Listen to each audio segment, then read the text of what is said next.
Today is Thursday, May 24th, 2018. This is MMA Junkie Radio's pre-show, the show before the show. I am Goz, that's Dan, and up in the air is Danny Okers. That's me. What is this, Danny? Law and Order? It felt like you needed official music. Oh. Well, according to the... That was a weird show. It was always something like, especially SVU. You guys ever watch that? No. Special Victims Unit? I never watched any of the Law and Orders. But my friend got so excited one time talking about it that he tripped over his words and he called it Speckle Bickham's Unit, and it made me laugh. Speckle Victims Unit. He was like, oh man, I was watching Law and Order, Speckle Bickham's Unit. It was like, if he were a person running, he would have been that guy that just trips over his feet and falls down. He was just and so then excited. gets right back up and starts running again. Yeah. Speckle Bickham's Unit. I never got the appeal of those shows. Not like I've seen one or two, and they look nothing cool, against people who like them, but I just... Do you have to start at the beginning, or can you just pop in any episode and kind of know what's going on? I don't know. I don't know. Dan? You can watch them. You can just kind of pop in, and then there's a certain chemistry to each episode. Like, it starts off with some obscene crime. You're like, are they for real right now? Like, well, it looks like he was... sodomized with a bow staff or something like really random, and you got to find out who did it, and then it's always like somebody close. So they spend the whole episode trying to convince you it's one person, and then all of a sudden it was the grandma. I'm pretty sure it's an accurate description of most of the episodes. People could weigh in on that. Is it like Lifetime, where you know it's the guy before the credits are even done? If you watch enough, then you know you've watched too many at that point. But yeah. Sorry. Just checking.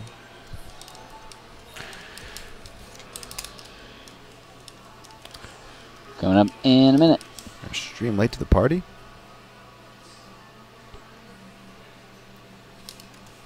What you say? Just double checking our settings. It's all good. Just I am. Not I seeing don't it see pop us up. live. Yeah, neither am I. Yeah, we're not live. We're just talking to each other. I just double checked the settings too, and it said they're all in there. Yesterday when If I double the light checked them, is they green, weren't there. then we should be live. No. I'm on MMA Junkie. Coming up in 30. We are definitely not live. We're on YouTube, and when I double checked the settings on Wirecast, Goes, you wanna Yeah, I'm looking at it right now. give us second eyes here? What's going on, George? You call me Four Eyes. Danny Okers. Hi. We're still Coming at up 59. five? Yeah, I'm not seeing it. How you been? 8.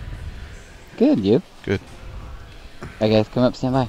It looks normal, but if you're gonna ask me to tell the difference between red and green. This is your captain speaking. We are making our descent into Las Vegas McCarran Airport. On behalf of our crew, we'd like to thank you for flying MMA Junkie Airlines. Now please fasten your seatbelts and put your tray tables in your upright position because the descent is going to be a little bit bumpy. Alright, Junkie Nation, it's time to roll, baby, on MMA Junkie It unchecked Radio on the side. Should I with stop and just Gorgeous redo it real George quick? and Gold. This is what we do Just hit and stop on why the we stream. do it, baby. Not on the record. All night long. You might as well. It's not like we did that anyway. Is in outer space. One small step for man, one giant leap for mankind. We've solidified our combat communications stranglehold. We are controlling transmission. With the use of MMA Junkie Radio and Sirius XM satellite radio technology. MMA Junkie Radio. Commence transmission.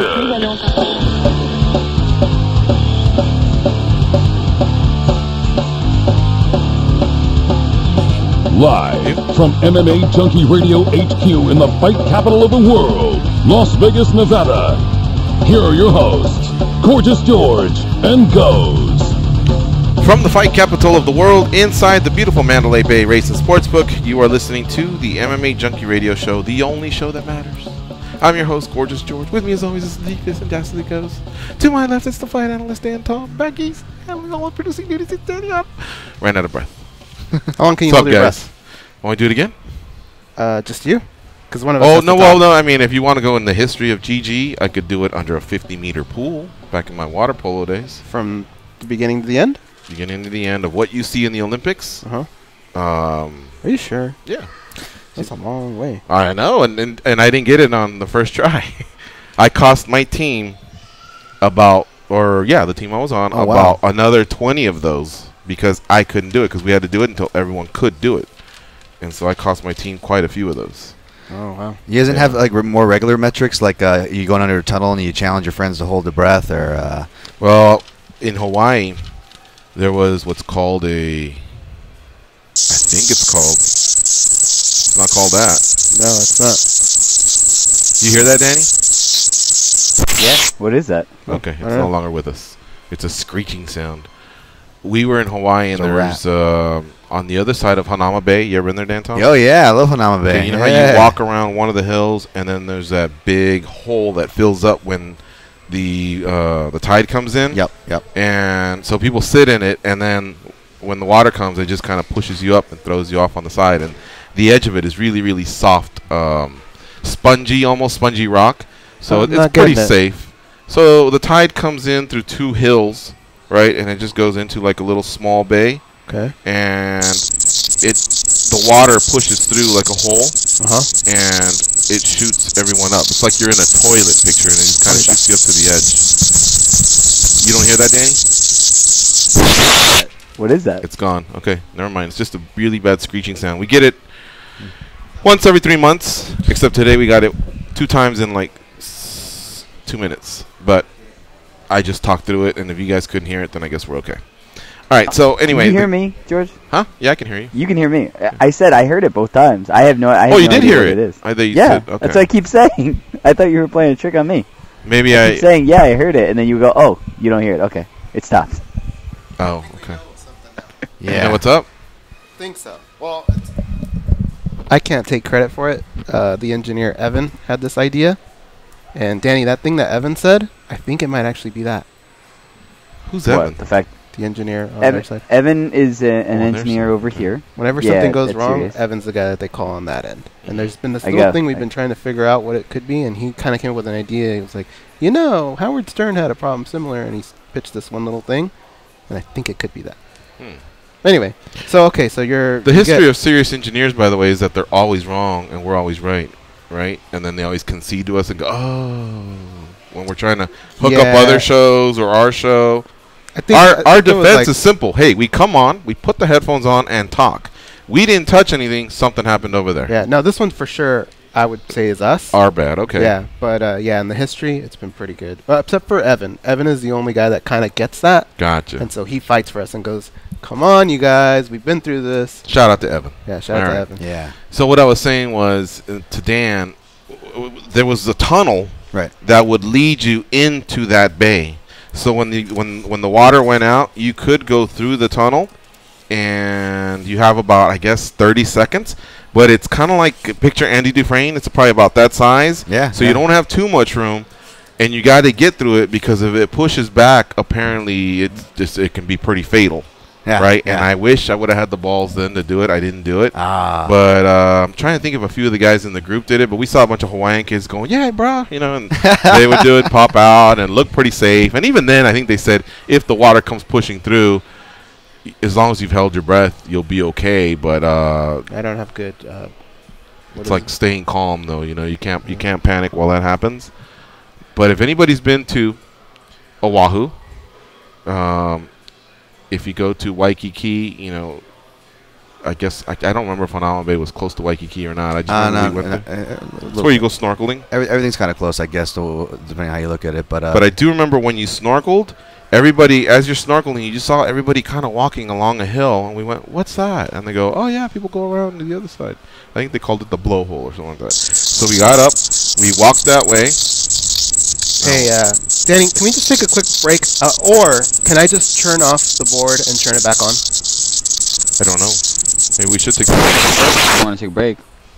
Yeah, okay. Take a break. Let's take a break. Right now? Yeah. Even though it's off? Yeah. Okay. It's MMA Junkie Radio on Sirius XM Rush 93. Our guest today will be Ricky Steele. I almost said Riley Steele. That's okay. Either him or Danny said that sounds like and I go, you know what? That's kind of, but I don't.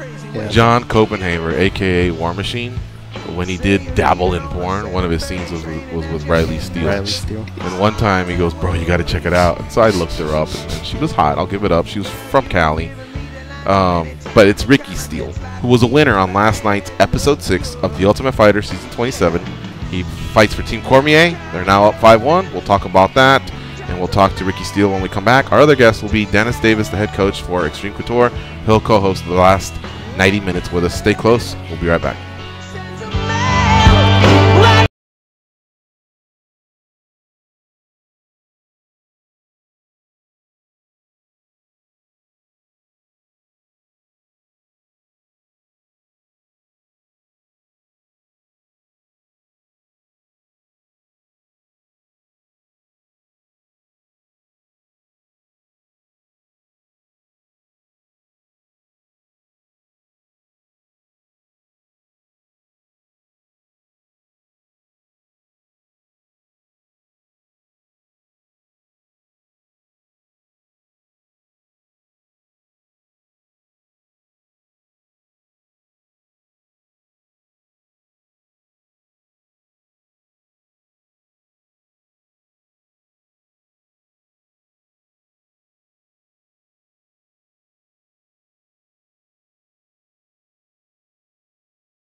They are the stretch marks on the underbelly of the MMA community. But hey, stretch marks are the new tats. They are Gorgeous George and Goes. U2 is playing a private show for SiriusXM subscribers at Harlem's world-famous Apollo Theater, and we have your chance to be there. One grand prize winner will receive a trip for two to New York and tickets to this very special show at the Apollo on June 11th. For official rules and to enter, go to SiriusXM.com/U2 before June 4th. No additional purchase necessary to enter or win. Shout out to Mr. and Mrs. Melendez from Santa Ana. They were just hanging out, came by and said hello. That's Gilbert Sr., longtime manager of Gilbert Jr., former Shudo and Strikeforce world champion, a current UFC veteran, and also a current MMA analyst, because they have covered Bellator before. Yep. On ESPN. Somebody might be in a nice position there, right? Yeah. I guess if Gilbert's El Nino, he must be El Señor. El Señor. That's right. All right. We apologize for the quick break. The show just started, and we normally don't do that too often. But for one, we would have done a quick break before the guest that's going to call in pretty soon, Ricky Steele. We've been grabbing the winner from every episode of The Ultimate Fighter Season 27. So he'll call in soon. But we just had to sort out this technical difficulty that we had. And so the big break is gone, and now we're going to be fairly almost commercial-free. We have one small break at some point in time. But call in and join in the discussion, 866-522-2846. Dennis Davis, the head coach of Xtreme Couture, will join us soon. Right now we're going to get to Jeffrey in L.A. What's up, Jeffrey? How you doing? Good morning, Gorgeous George and Goose. How y'all doing this morning? Good, my man. How are you? Better than Custer. Thanks for asking, and thanks for taking an early break to usher in my return to Junkie Nation. And you know what? Did you guys see this news stories about Dr. Johnny Benjamin found guilty on federal drug charges? Yeah. So the last I heard was next July they were going to have some sort of a sentencing or something like that. But yeah, he has been found guilty. I don't know what the final, how much time he'll have to serve or anything like that. But I knew it from the beginning, George. Huh? He was up against the weapons charge. I knew this guy was rotten. Yeah. I knew this guy was rotten from the beginning. I knew it from the beginning, and I'm so proud of myself that I called him out on this show, and Junkie Nation was giving me a hard time about it. Well, you know what? Shame on you, Dr. Johnny Benjamin, and shame on all the Junkie Nation people who supported this quack. I don't remember you calling him out. What did you call him out about? The dude was an attention whore, man. He always was. He acted like he was going to be the guy who could solve the PED issue for MMA, and acted like Dana White. Dana White's the guy. He's the guy that Dana White has to talk to fix this whole thing. He accused the UFC of being racist. He's a schmuck. He's a quack, and I hope he's locked up and they throw away the key. Later. Oh, man. Well, look, I did hear others. Is that noise? That's not it? No, okay. I did hear others also say that it did seem like at times Dr. Johnny, aside from the advice he'd give on our show, like to bring a spotlight to himself. And I know at one time he wanted to have a sit-down with Dana, but, to me, I took it as him being more proactive towards wanting to better the sport. And I felt like in regards to everything we talk about now with TBI, he was more of one of the guys at the forefront of, shedding light on that. Weight cutting, I think we made some adjustments there as well, and I think he had a fairly strong opinion on that. And then towards the end, I remember him, when he didn't do as many pieces for us, he had told us he had distanced himself a little bit from MMA. I guess he wasn't even watching as many of the shows. What wound up happening, though, was we just... even before we found out about any of the allegations that were brought forth against him, we just hadn't featured him as much because he kind of broke away from the sport. But the times he was on, I thought he had pretty solid pieces. It's unfortunate that in his personal life he made mistakes, and now he's going to have to pay the consequences for that. I've worked with a lot of doctors in my life, and I'm not trying to defend Dr. Johnny Benjamin, but a lot of them are like that. They like to be heard. They like to speak up and speak their mind. I think it's kind of like that for anybody who's just been to school for a long time to learn one thing. So I mean, I don't know. Good for you. I wish you I had called it. I mean, I don't know that you I called don't that really exact remember situation. calling him on this you show just said or he was anything like crazy, but He said that on this show before. He was crazy. no, I mean, I don't know. I'm just saying I don't remember you saying Dr. Johnny Benjamin is probably selling this and this on the side. Like you just said, he's a crazy person. I don't know if you can get credit. Couldn't for that, one but, question I mean, Jeffrey and say, you like to bring attention to yourself? I mean, he constantly does this. He could have just sent us like a private message that said, hey, I had it right all this time. Hope you guys are well. Like an email. Instead, he calls the show and does this full-on blast. I miss his caller intro. Dude. I mean, look, I love Jeffrey, but and this is just my personal viewpoint on the world. I don't know. In Spanish, say el mundo da muchas vueltas. Right, Yeah. the world goes round and around a lot. Right, and fuck, just you're gonna fuck up one day. It's everybody does it, and if you're gonna do this towards other people, just be prepared that when the world comes around and it hits you, people are gonna nail you, dude. And it's a sucky feeling. Well, it happens from time to time because I follow him on one of the social media friends, I think Facebook, and I've seen some meltdowns where there was one where he went to San Diego for Comic-Con? that thing. Yeah, something happened, a big argument. I think he may have just drove home, and yeah, like you said, sometimes bad luck or karma or whatever you want to call it, one or the other or both, believer in karma, just dude. winds up biting you in the ass. But again, Dr. Johnny Benjamin he's a grown ass man, and they've already gone through a trial, which every citizen is afforded, and they found him guilty. And now I think the sentencing was going to come up in July of this year, so the consequences would be paid. And it's on him, Yeah. right? And that's the thing too. Like if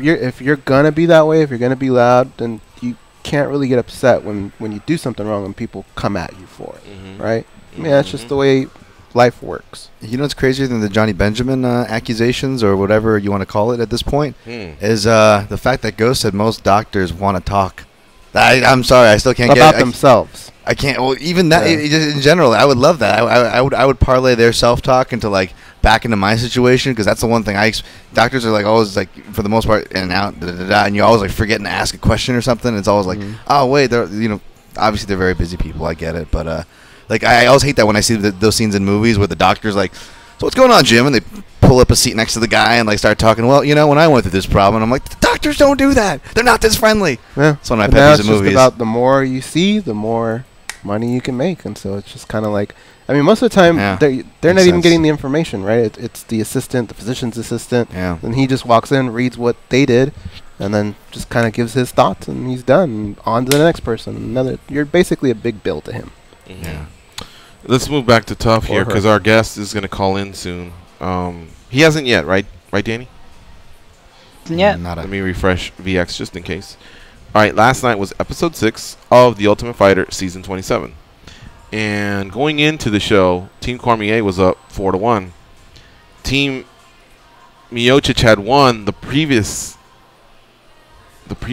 episode, and so we were thinking, wow, he could still close strong, and it could be 4-4 going into the next round, but it wasn't to happen because Ricky Steele got himself a win. He defeated Suman Mokhtarian. I really enjoyed the fight. The episode was cool. Had a little bit of that drama, a little bit of that Jersey Shore at the beginning, stuff going down, or Real World if you want to go further back. Probably a little alcohol induced. I don't know. I was half watching it, half not, but they had teased it the week before, so I was a little familiar with what was going on.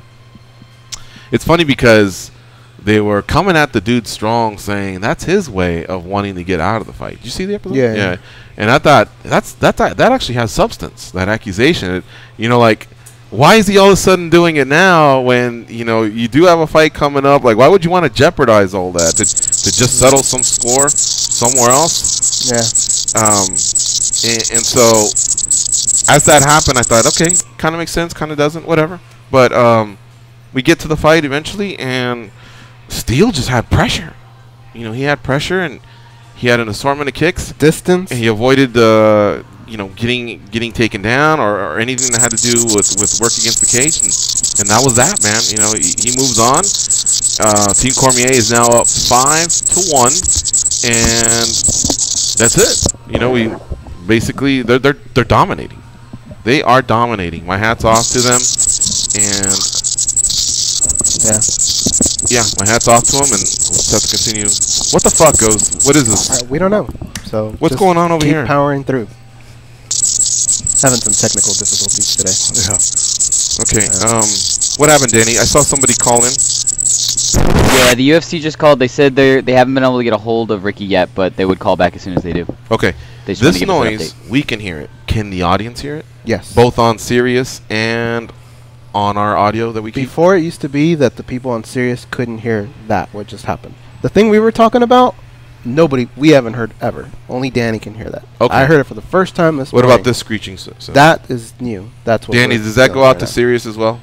The screeching sound sounds like it's in studio with you guys. It's not going over the air, but it sounds like a background noise for me. So it's not horrible on this end for that. It sounds like literally somebody is playing noise in the studio. That's what I'm saying. Just for us. power through it. We're the ones that can hear it. All right, power through it. All right, I want to welcome to the show Dennis Davis, the head coach at Xtreme Couture, former MMA fighter. What's up, Dennis? How you doing? Yeah, doing good. How you guys doing? Good, my man. I like that hat. Oh, thank you. Very cool. Yeah. Is it black or does it have a shade of like the glow-in-the-dark green? Yeah, dark green. This actually was sent out like to do a trial for the camo hats. So this is the only one like this, like Oh, one nice. of a kind. Yeah. Can you Really? raise the mic just a little bit?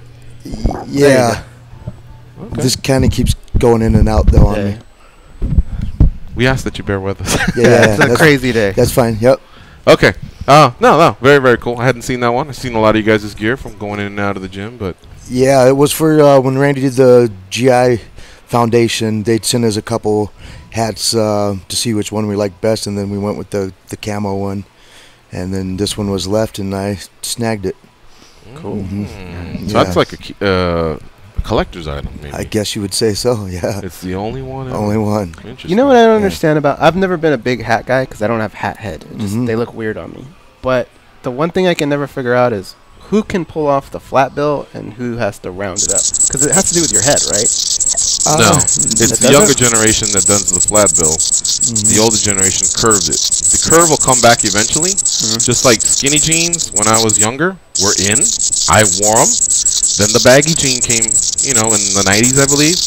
And now skinny's back in. And eventually baggy will come back. And it just... You ever notice the NBA players are their shorts are getting higher again? I remember for a while they were dripping down. I thought that was kind of a joke. Is that No, it was actually the Fab becoming a Five thing? from Michigan, like in 1990. No, bringing back the high shorts. Oh, I don't know. Maybe. Maybe, but it just I can't pull off it either. cycles like that, And then Pink, same thing. Pink was preppy. Everybody called them preppies back in the 80s. Kind of went away, and then back they come, and some people click with it, some people don't. Some things are timeless, like aviator sunglasses, for example. Those have been pretty hot. I don't think anyone's ever hated on them since whenever they debuted. Gotcha. Yeah, I'm not fashion guy or nothing like that, but I'm old, so I've seen shit, Yeah. Well, so you're a flat bill guy, or did you go through the era where you curved it? I mix it up. It just depends on the hat. I got a couple that are rounded. Like I got an old school Xtreme one that's rounded. Mostly it's flat bill, but yeah. And then if you start going bald, you'll might put a hat on. Why'd you point at me? I'm going bald?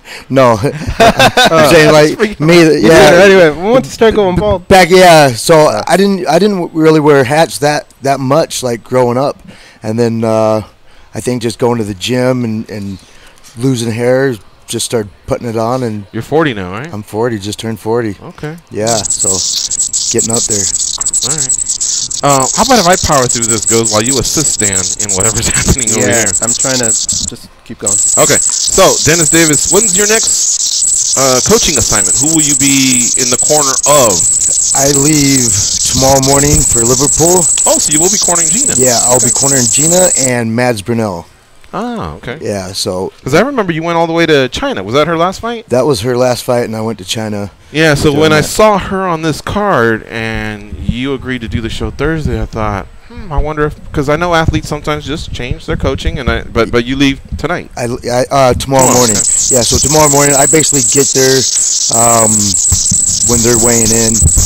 But she has her boyfriend Tim out there, Tim Elliott, and her brother Dave. Tim Elliott. Yeah, so there's a new relationship here. New relationship. Okay. Yeah, I don't know if that's out, but you break it or is it public? I don't know. I don't know, but if so, we got breaking news. Yeah. So Tim's out there with her, and then her brother Dave Manzani, who I coach, and he fights as well. So he's out there. She's in good hands. Dave's always she's legit, man. Oh yeah, she's a powerhouse. I thought her fight in Shanghai, not that many people saw it, like the normal big Fox and pay-per-views. But when I saw it, I go, uh-oh, we got a player at 35. Yeah, she's a powerhouse, and really her only losses, she lost to Julia Pena in the house, and that was forever ago. And then the short notice fight with Sarah McMahon.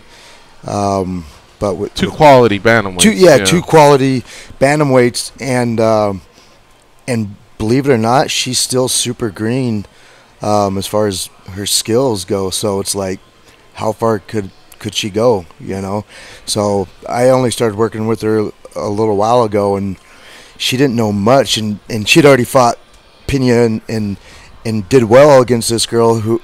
So now it's like when we start putting skills behind her, like, she could go to the top for sure. So since Shanghai, there's been a boatload of improvement as well. Oh yeah, for sure. Yeah, yep. So she's improving. That's a division where somebody with a 2-3 fight winning streak and a personality, which she has, because she's been here in our studio, and I was like, wow, she's fun. You know what I mean? But that division, because of some retirements, a pregnancy, and some dropping to 25, some going up to 45, it's got a perfect path to Amanda Nunes, so this will be a very pivotal fight for her. Oh yeah, it should be good, and quality girl with that people know who she is, so it will be a good win for sure. Have you guys worked on signals that don't require verbalization? Like baseball, that hat or whatever. And let me tell you why. That arena is going to be loud in Liverpool. Yeah. I'm familiar with the northwest of. Well, for one, the UK, the Northwest UK, they love their sports. This is a big weekend for that city, and it's the first time they've gone to Liverpool, and that's just a fighter town. It's a blue-collar town. So I think it's going to be one of those where when I see you next week, I'm just going to go, how was it? And you're going to go, man, my ears are still bleeding from, how loud it was. Yeah, no voice, maybe. Yeah, no. It'll be fun, though. Yeah, no. We haven't done no signals, obviously. She should be focusing on that, and I think she'll be fine. And then, if she can't hear me in between the round, hopefully, during the round, I can give her clean instructions, and she can go out and execute. And you said you had another fighter on. Who was it? Mads Burnell.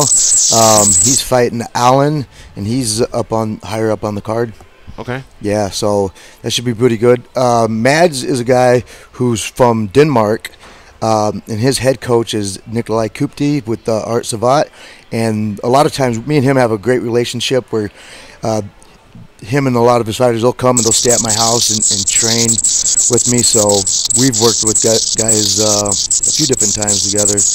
And I coached him in his last fight. He fought in St. Louis, and I cornered him for that one. And he did his camp out here along with his coach.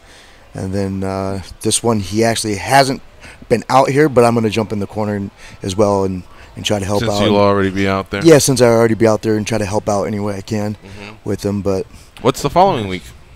Or do you have anything? What are your next set of fights? Next set of fights after that, let me think. Actually, the next set is locally. Anything in Chicago? No, no. We have a few guys on there, and I've Ige, right? Yeah, Ige's on there, and I've cornered him for his last one. In this camp, he's working with Nick Sick. He worked with Nick Sick last one as well, and I've helped him a little bit, when he's been in the gym, but not a ton, because I've been so busy with a ton of other guys, and then he's just got his own thing going on. How do you guys divvy that up? I notice. I guess it just happens. Whoever comes to you first, or is it seniority? I know that sometimes just different coaches will be in different corners, or maybe and it seems like there's no ego there between you and Nick Sick and Ray and anybody else that's out there. Yeah, we don't really have a system. It's kind of like right fit at the right time. Who's the guy want? What's he comfortable with? Who's he need? So but no egos at all. Like I love my guys, and like I actually started coaching. I was Nick Six coach, so I helped bring him up, and I love seeing that guy go up and cornering all these guys. To me, I mean, that's awesome as a coach to see one of my guys come up. You know, prime example, kind of like I was one of Robert Fallis's guys who I trained under him for many years, and then I came up, and now I'm moving up as a top coach. So in the gym, there's no egos. I want everybody to do good, all around, you know. So unless it's the guy we're fighting, then everyone should do good. Right. Mm-hmm. Guys like Mike Brown, who coaches 8 American Top Team. Mm-hmm. Justin Buchholz, formerly of Team Alpha Male, he's no longer there. When they were fighting, people would say, "Oh man, I like to have this guy in my corner because even though he's an active fighter, he has a good grasp, a good feel for the game." Same thing with you. When you were fighting, were you one of those guys that also liked to corner, and you knew at some point you were destined to be a coach? Yeah, I'd always cornered, like way back in the day at Team Quest days. I was cornered Chris Lieben and Ed Herman and Evan Tanner and a bunch of those guys coming up. Back then it was just having fun. It was like, heck, I got to maybe go out of town for the weekend and hang with the guys. Like, this is cool. I never really thought like I'm gonna try to pursue being a big time coach or anything like that. It was just having fun. And then as my career started to fizzle out, it was like, well, that's over now. What am I gonna do? And so I'd seen like what the Xtreme Couture was doing as far as a gym, and I didn't like it. And I think my career suffered at the end of my career because we didn't really have much coaching going on. It was just basically a free-for-all. So, and then the amateur team, watching those guys, like we didn't have anyone coming up out of our gym. It was pretty much like Randy opened the gym, and there was a ton of top guys that moved there, and they were good, and they stayed decently good, and then kind of fizzled out. You know, there was like no farm system. So I told Randy I wanted to start helping out with the AMI team, and started doing that, and the AMI team turned around like overnight. And then Randy was like, yo, you want to start coaching the pro team? Because a lot of the pro guys were starting to come to the AMI team practice. Right. And so I was like, sure. So then so this was post Sean Tompkins, correct? Yep. And so we're talking about maybe 2010, 11, around that time? That was around the time you had your last fight, right? Yeah, I believe so. Okay. He had like 7 years ago. Is that when maybe Tyson Griffin left and Gray Maynard left and Mike Pyle left? Yeah. So that's when the gym kind of Forrest Griffin retired. Yeah, I think a lot of these guys were leaving because same situation. There wasn't much going on as far as making guys better. They were tough, but guys weren't really getting better, you know. And so I think guys were trying to seek out like new gyms and new places and new coaches, and then kind of like right during that time Syndicate had opened up as well, so that was kind of like a new hot thing, and they had some coaches, so that's why some of the guys jumped over there. And then during that time, that's kind of right when I was taking over as a coach too. And then and I knew like the team was down big time at that time, but I knew getting the right, you know, people in line and stuff that we'd raise back up.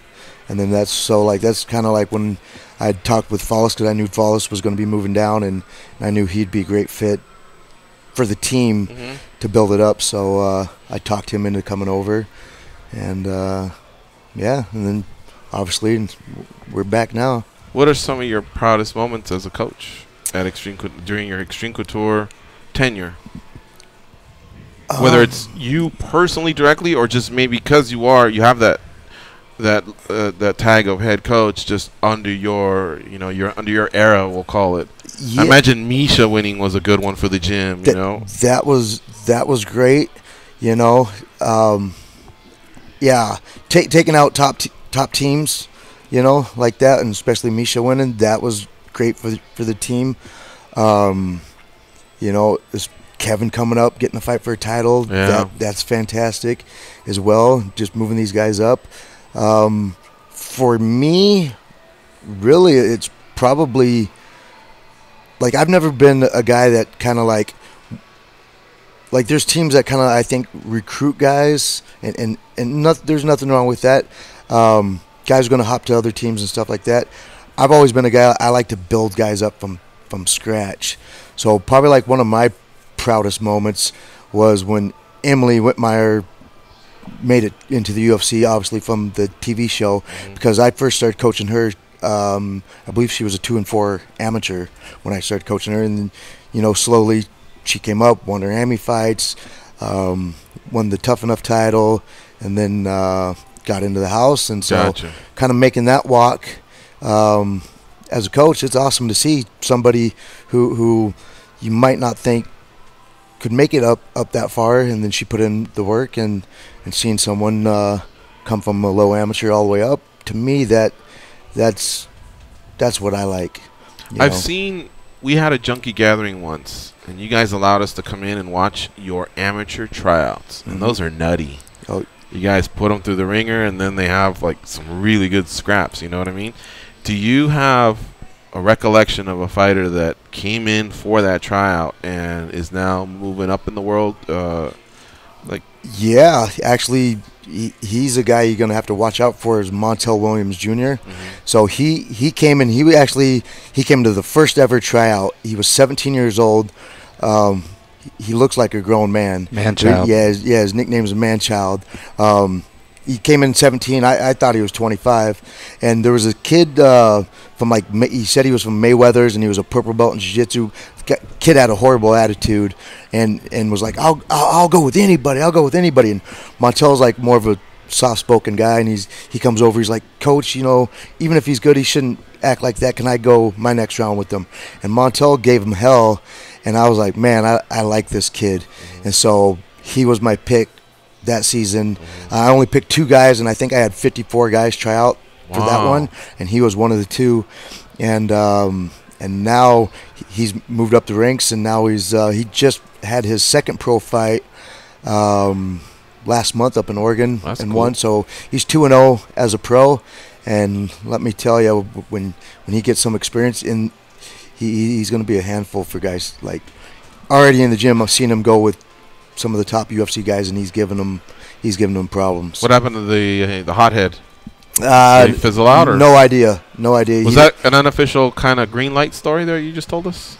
Yeah, I mean, not really a green light. I didn't know how it was going to go because at the time I didn't really know Montel, but I was like, hey, this kid wants to give him a go, and the other kid was good, you know. But I don't care if you're good. I can build fighters, you know what I mean? If you got a shit attitude, then you can go to the gym down the street, you know.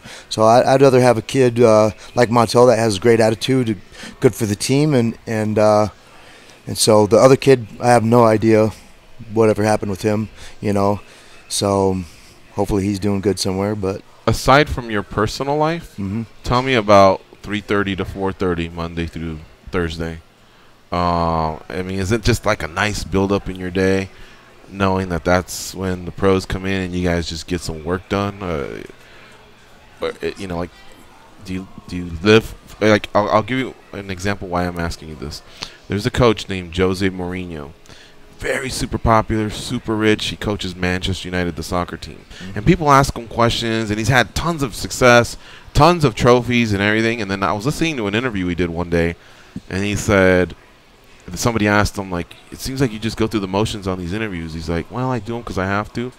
He goes, but everybody knows everything they want to know about me and about the team. He goes, I don't care about that. And he goes, what do you care about? He goes, the 90 minutes. The 90 minutes of the soccer. He goes, that's all I think about all week and obsess over is those 90 minutes. He said it with such passion. Now, I know for you guys don't get to play a few games a week or nothing like that. It's once every 3 months or 6 months or whenever you're fighter. But how about practice itself? Is it something like where it's just a nice build up to your day, knowing you're going to go in there and everybody's going to work together, bleed together, sweat together? Yeah, I mean, it's fun. I mean, depends on who's in that day, but it's pretty much a front row seat to a UFC fight sometimes, depending on how rowdy some of the guys get at each other. But yeah, I mean, there's so many talented guys in the gym. Sometimes I'll just sit back and almost be in awe of like how good some of these guys and athletic some of them are, and it's pretty cool to watch. Or You know, I remember even a while back, like Benavides and another top guy they were in, and they're just scrambling like crazy. And I mean, that's fun to watch. Yeah. You know, and I'm sitting in there getting paid to do it, so that's awesome. Dennis, Yeah. early on in the in Vegas culture, we'll say mixed martial arts, you would get a core group of guys, and they would basically be on a phone text and say, "Hey, tonight we're going to JSEC, or tonight we're going to Cobra Kai, and let's just get some work in." And it was all different kinds of weight classes. They all just kind of got together, and as everything starts to evolve, you start to see these teams start to build here in Las Vegas. But then you also see that when these guys start to get paid a little bit more, you see what you see a little bit more in like boxing, where it's more individualized, right? The guy has his own camp, which what he almost considers his own team, and maybe he'll just come over to this gym for sparring or but for the most part, he's kind of like his own guy. Mm-hmm. Can you give us a good example of a guy who can maybe get away with that, and it's not because he's an asshole and doesn't want to be a part of the team or anything like that? It's just kind of works best for him just to be individual, or her. Yeah, well, I think you would have to be one of those top type guys to do that, where you could pay Pacific coaches and just have guys focus on you. I don't think there's nothing wrong with that. You know, like prime example, Joe Benavides, he's been in the gym, but he's also been at the PI doing most of his training, you know, but he's a guy at the top of the game. He has a ton of knowledge, so he doesn't have to jump in to classes and stuff here and there and get more knowledge, you know. And then if he has a couple coaches that can come over and watch him, as long as he's got the guys to give him the rounds and his look he needs, that's fine, right? Mm-hmm. So yeah, and he's not the only one. Kevin does it too sometimes when he's in camp.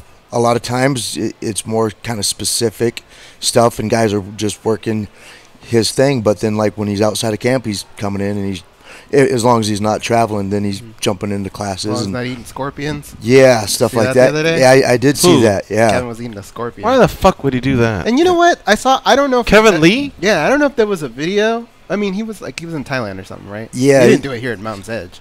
Oh, thank you. But anyways, why would you do that at all? There was a video. It was a picture, and I got to imagine it was a video of him bungee jumping, right? And remember when we were at that base, JBLE? It was hard to get him to go up the ladder. How the hell did they get him to jump off of a bridge? Wow. Yeah, you're right. Up the ladder of the fire truck. I mean, he did it, but he was kind of at his scared of reservation. So heights. to jump off, I don't know. Okay, so the same way I saw that video. crazy, right? He looked like he was a little nervous. Yeah. So Yeah. the same way we were talking about that individual, there's also the individual who kind of, no matter how good he or she gets, also needs that team environment, right? For the structure still. Well, yeah, it's good. I mean, it depends. Support. Yeah, the support's always great, but I mean, really depends on who your head coach is and if he's giving you the support and stuff you need, you know. So as long as you have a guy you truly believe in, and if he's coming and he's giving you everything that you feel you need, then maybe you don't need the team per se, you know. But you better be having the right guys to come in and get you your rounds, and that's either where you would need a team to give you those guys, or you would have to go out and pay some guys and fly them in to give you that look.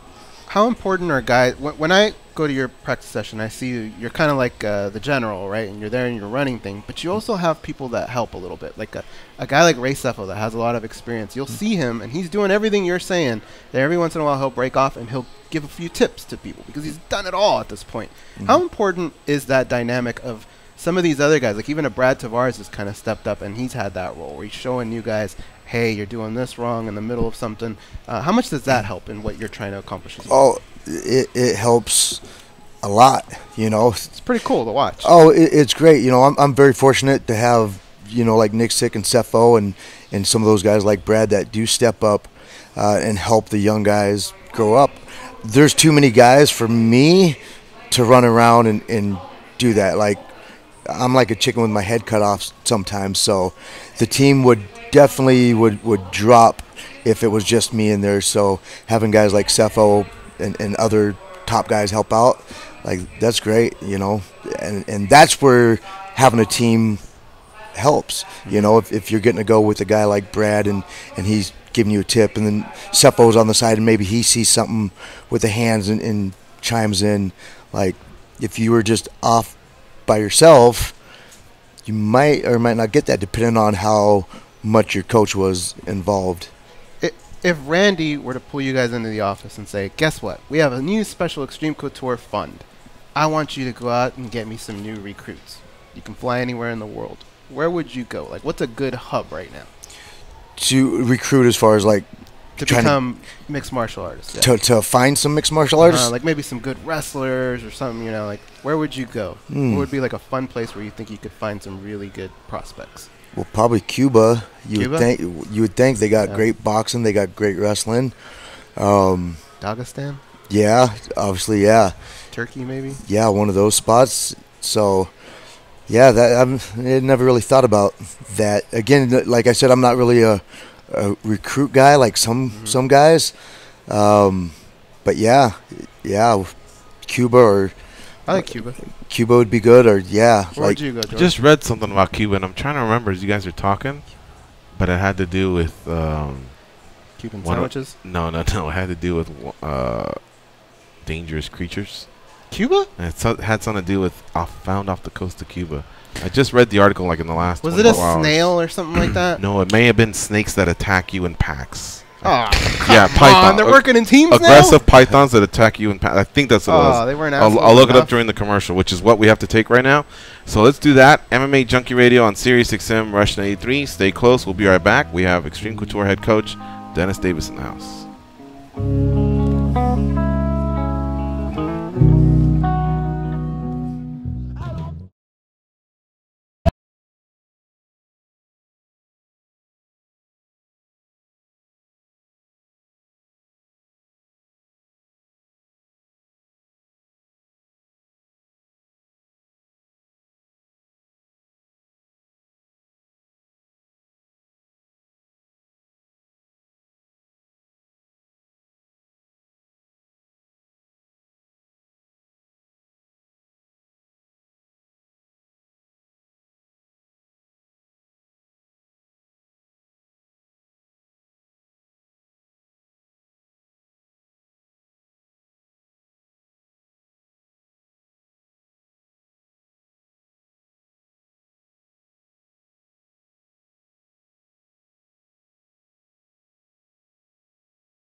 Good looking. Once again, here's Gorgeous George and Goes. Right now through May 29th, you can listen to SiriusXM for free in the car and on the SiriusXM app and online. Just download our app and go to SiriusXM.com to listen to your favorite channels. While you're there, get a sneak peek of Howard Stern video. Dennis Davis, the head coach of Xtreme Couture, joining us here in studio. He leaves for tonight to Liverpool to corner a couple fighters. Gina Mazzani being one of them, and the other one's Nans Burnell. Mads. Mads Burnell. Yeah, Mads Burnell. Mads Burnell. Yep. Okay. I was right. It's the Cuban boa, apparently. They hunt in packs, and they've been spotted in Cuba. But if you're not in caves in Cuba, because they hang upside down, and I guess that's how they work together, then I think you'll be safe. I've never heard of snakes hunting in packs. They seem to be loners, and the more I hear about them, they leave you alone as long as you leave them alone. Yeah, I don't like that one bit. Dennis Davis, you ever seen a snake here in Las Vegas? I have. Yeah, up at like Red Rock. Were you with that before. lunatic Alex Schoenhauer? I was not. Oh, no? I think that's his thing, right? He takes you out He hides them in camping your or car. hiking, and the next thing you know, he's throwing them on you. That's what Joey Varner told us. Oh, really? Mhm. Yeah. Well, then I'll stay away from him. Didn't he stick it in Forrest Griffin's back seat or Tyson Griffin's back seat? Something like that, yeah. Really? Yeah. Yeah. Yeah. Forget He's that. ruthless. You go hiking a lot in Red Rock? Not a ton. Sometimes it's just most of the time I'm so busy. But you have seen them. I have seen them. Yep. Only a couple times. Yeah. Yeah. Not much. You run like a little girl in the other direction, or Snakes don't bother me too bad, but now that I know they've hunt in packs, maybe I'll run now. What about spiders? Spiders. Or Oh yeah, scorpions? spiders. Yeah, that I would run. I I'm hate not spiders. as scared as spiders, although I am like one of those guys if they're on me. Yeah. But I'm not like snakes. I'm petrified of. I think I'd pee myself. And then scorpions, I have buddies that have been bit, and they said for 2 days you just sit there on your couch because you're in so much pain. It's not enough that you go to the hospital, but you can't really leave the house and do stuff. But I don't want our dog to get bit, so I always look out for him. But that's probably what I fear the most. Can you break something down for us? Because for years he's been making fun of me. And my system is this. If I see a spider and say it crawls up the wall, I grab whatever I can find and I smash it. Right? And he's like, dude, you just made a big stain on the wall. There's a dead body like that, right? But now I know he'll never come back. As where if I take like a tissue and I try and trap him and then kill him, I may drop him, and then he goes under the couch, and now he's on the loose. Yeah. What guy are you? Are you, hey, let's just kind of... I'm smashing. You got to smash and grab, right? Yeah. Yeah. If I had a bowling ball, I would clean the throw wall it. off, all the blood splatter and DNA that he left. Yeah. There's no worse feeling than knowing one's on the loose. in Now your look, room. I don't have. I don't have like an eye protector. I know where I'm gunning for, and if it's one of those that's moving, then yeah, sometimes you just got to smack it. But I have. That's why I was a great basketball player, Dennis, because I have a good touch, Okay. So I know how to smack it like that, but not enough for Dan to go, what the fuck was that? I don't just go in there and go, because then he turn around and slug me. I'm the Hulk. So I either get a newspaper and just go, and then the spider falls, and I grab it, squish it, flush it down the toilet, and he's out of my life.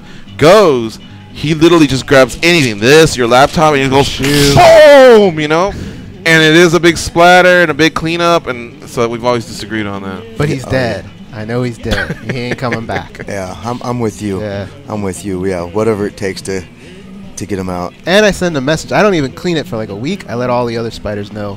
See what happened to that guy? Hang him up. Yeah. Yeah. All right, we're up against the top of the clock. When we come back, we'll take some calls, 866-522-2846. I also want to find out what the hell's Dennis going to do from here to Liverpool, because that's about, unless you got a direct flight, you're probably going to have to stop somewhere. You got about 14 hours of travel ahead of you. So I want to see if he's a movie guy or a read guy or a sleep guy. We'll find that out when we come back. It's MMA Junkie Radio on Sirius XM Rush 93. Stay close. We'll be right back. Lost on every deal. All you need is $4 and a new Steele. Viva Las Vegas! Viva!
got a brand new bag. All right, here we go. It's the second hour of the MMA Junkie Radio Show. We're going to take a quick break here from our guest co-host, Xtreme Couture's Dennis Davis, who has a lot of things cooking, especially this weekend out in Liverpool. He will be coaching Mads Burnell and Gina Mazzani. So we definitely wish him good luck with that. But we still got a few more questions, so hang on with us here, Dennis. As we talk to our guest from the first hour, we were able to catch up with him. His name is Ricky Steele. He is on Team Cormier. He's featured every Wednesday night on the reality show, The Ultimate Fighter. It's season 27. They call it Undefeated. Every single fighter is undefeated. Now, Team Cormier, this is episode 6 that aired last night. They are up 5-1 on Team Miocic. And, I mean, everything is going great for those guys. Ricky Steele took out Suman Mokhtarian on last night's episode to take them to 5-1. And, like I said, everything is going great for that squad. It's every Wednesday night, 10 p.m. Eastern, 7 Pacific, on channel 219, which is Fox Sports 1. That's what we have, DirecTV. Check your cable and satellite listings. And also, stick around for Tough Talk right afterwards, 11 Eastern, 8 Pacific, with Karen Bryant and Michael Bisping. They catch up with those featured in that episode. Joining us now on the hotline is Ricky Steele. What's up, Ricky? How you doing? Hey, guys. Good. Thanks for having me. Awesome, man. Welcome to the MMA Junkie Radio Show.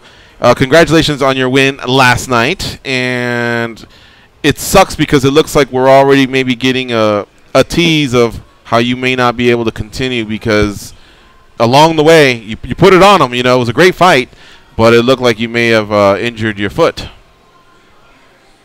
Thank you, man. I appreciate it. Yeah, it was a tough fight. You know, as always, I leave it all in the ring. You know, I hit him with everything I had, everything I got. But, no, you know, you best believe it. If there's a chance it goes away, I'm going to fight. So, you know, see how it plays out. I noticed Bisping teased you on Tough Talk and said, well, kick with the shin, which I'm sure you know that. But I did want to ask you, because this is a tournament and you guys are in this house and you guys are progressing slowly but surely, was there any concern going in because of your style that maybe less kicks or more measured kicks? I don't know. Like, was that even something that you played out in your head as the leading up to the fight and during the fight? Yeah, you know what? I did feel I would have an advantage, to be honest, because I am a champion point fighter. You know, it's my style. I'm very good at using the range and dictating the pace and, controlling the fight. But that being said, I am a kicker, so it has happened in the past where I've been injured afterwards. But you know what? Simon's a very tough opponent. I was in a hell of a fight from the get-go. So, you know, of course, I got all these things I should have done, but, I was just able to resort back on my natural instincts and my training since I was 5 and just fight. So, one way or the other, I cannot and will not ever, just get down on myself for what happened because, I just thank God that I was able to fight and win. Mm-hmm. How cool was it to finally, everybody knows you're on the show, and now you can at least talk about it. Not everything, not the whole season, because everything's embargoed, but at least people saw you win your first fight, and that's a little bit of a relief. You're talking to us, but did you get a lot of texts and emails from your friends and family and talk a lot about that? It's been great, man. Yeah, I've had so much support from day one, and everybody's just they've been so excited this whole time, and just for anybody to show care in somebody else's life and time, it's just, this is my dream, my goals and passion, and for people to give a damn and support me along the way, man, I just think is one of the greatest blessings in the world. So I love it. I thank everybody for it, and it was just so fun to finally be able to share this moment, one of the toughest fights, one of the toughest few months of my life, one of the biggest challenges ever. This is the hardest tournament in the world here. These are the best guys from around the world. I knew I was going to get in a fight, and a hard one at that. So I'm just very happy how it all played out. Also, was this kind of like the most intense weeks of training you've ever had? You had no distractions, which I know that hurt you, family, and you not being with your regular gym. But at the same time, I imagine you had to have improved a ton. You had great coaches. You had all the food you could ever want. 2 tough training sessions per day. Yeah. Can you talk about how much you improved? How's yeah, you know what? I did. The biggest part that I took away from it was just the mental aspect, being around world champions each and every single day, forcing myself. I mean, we had no choice but to be mentally tough to survive, to even think about surviving this shit. So, you know, it was a great push and, you know, a humongous challenge. But, you know, absolutely, to be honest, it was too much of a grind. If you think about how it all played out, you know, we were pretty much in a fight camp for 4 months straight. You know, you train for a month to go 2 tryouts. You come home for a month, we're training, we're showing up ready to fight when we get there. I've been in the house for 2 months, so, you know, that's 4 months of just grinding, beating yourself into the ground. Doesn't hurt when DC, you know, he's just old school mentality, balls to the wall, you know, get it done each and every single day. I mean, we're crying out loud, our rest days we're wrestling and grappling practices, and, you know, I'm a karate guy, so, you know, that's not a whole lot of rest in my eyes, but, you know, just having to stay mentally tough and push through was the greatest reward and challenge of it all. Very cool. Ricky Steele, our guest here on MMA Junkie Radio. He is on The Ultimate Fighter 27, undefeated, featured on Team Cormier. He got himself a win last night and will progress through the next round of fights. They have showed that there's an injury there that may preclude him from advancing. I don't know. You have to tune in. It's every Wednesday night, 10 p.m. Eastern, 7 p.m. Pacific on FS1. What do you have for Ricky Steele? Ricky, early on in the fight, the lower leg kick, the linear kick as well that you were throwing, am I crazy to say those might have even been the most important strikes that you threw in that fight? Because it seemed like you were just doing such a great job of controlling the distance with it. Every time you tried to get something going, it was like your jab. You know, you just pop it on him, and he couldn't really do anything. You just said it, nailed it on the head. You know, you hear it all the time. A great jab can win fights, and essentially that is my jab. It's actually better than a jab. I've got more reach, and, you know, I'm constantly attacking that knee, you know, very vital, important part of the body. So, absolutely, you know, it's pretty safe. I was able to control the distance with it, and it's a huge tool in my arsenal. How much did it mean to you after the fight, you know, you're limping, you're not feeling well, and they're about to take you to the hospital, and Dana White comes out there and speaks to you? How much did that mean to you for him to take the time to come over and actually talk to you about that? I think it's great, you know, and I think it's only right, to be honest. I mean, we showed up ready to put it all on the line for the world to watch. I mean, we're exposed to the fullest, you know, when we get in there half naked and fight to the death, essentially, in our eyes. You know, we, in this case, you know, in a lot of cases we get injured, we hurt each other, we hurt ourselves, and all for the love of the sport, and, you know, and they profit off of it. So it did mean a lot. I mean, that's the godfather of MMA right there. That man's seen more fights than anybody else in this world, and knows talent when he sees it. So, you know, for him to come up and compliment me like he did, it made me extremely happy, you know, and I just hope, you know, fighting in front of a boss man like that, and, you know, he knows, and if you watch my fights, I lay it all on the line each and every single time, and I've got that style that people want to see.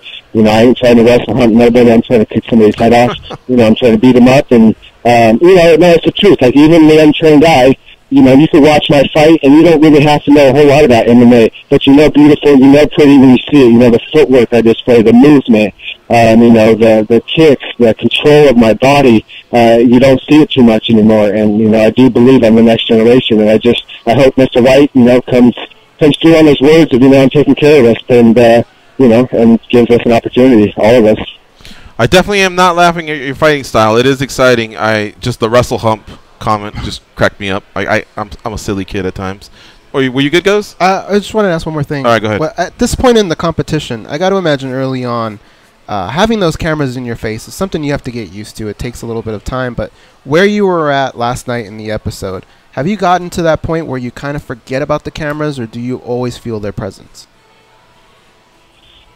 You know what, it was really weird at first, but, you know, we're all there on a mission, and especially the first few weeks, we're all so guarded, we're trying to be so strong and just mentally focused, that honestly it got weirder as the time went on. You know, you find yourself clutching back, you know, sitting back and just watching the cameramen run around like crazy, watching, you know, there's a camera in every corner of the house, the sound people running around, the other competitors, you know, running around like crazy. Like, I did find myself sitting back with people watching a couple times thinking, like, oh my God, how freaking crazy is this? Like, look where I'm at. You know, I'm laying in bed every night in that shit-ass bunk bed, you know, just like, holy shit, you know, I can't even believe this. And still to this day, I lay in bed at night and just, you know, can't believe this opportunity is arose, and I'm just so thankful for it.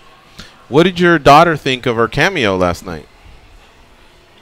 She's a little sassafras. She loved it. You know, she's a jokester. You know, she's got one of the best sense of humors I've ever seen in my life. So you know, and she's very talented. You know, she shows a lot of talent, a lot of promise. You know. Yeah. So I'm excited for her. You know, she's a great girl. Yeah, no, man, she's a beautiful young girl, and I thought she had a ton of personality, and it was really cool to see she's also a martial artist. So it was great for them to capture the connection that you and her have. You guys are really tight. My whole family is a martial arts family. You know? I mean, the martial arts has been so good to us. You know, we've met so many wonderful, amazing people. This is our love, and you know, I'm just so grateful to just promote the next generation. You know, we're not street fighters, we're not brawlers. You know, I'm a martial artist. I'm a professional athlete. I've been working very hard in my craft for a very long time. So, you know, I appreciate everybody for the support along the way on the journey. My hometown of Idaho, man, I got all of Idaho right now on my back, and it's just there's nothing. I've never felt anything like that in my life, so I just can't say it enough. Love all you guys, and thank you so much. Hey, one last thing here before we let you go. Ricky, aside from you, who's got the best front kick, you know, the push kick that you've seen? I got to say Machida. You know, Anderson Silva is very good. Still a little bit more of a push, but just that snap that Machida has on his kicks, you know, it's, you know, might be a little biased. But, let me ask the panel. How about you, guys? Ghost? Very well.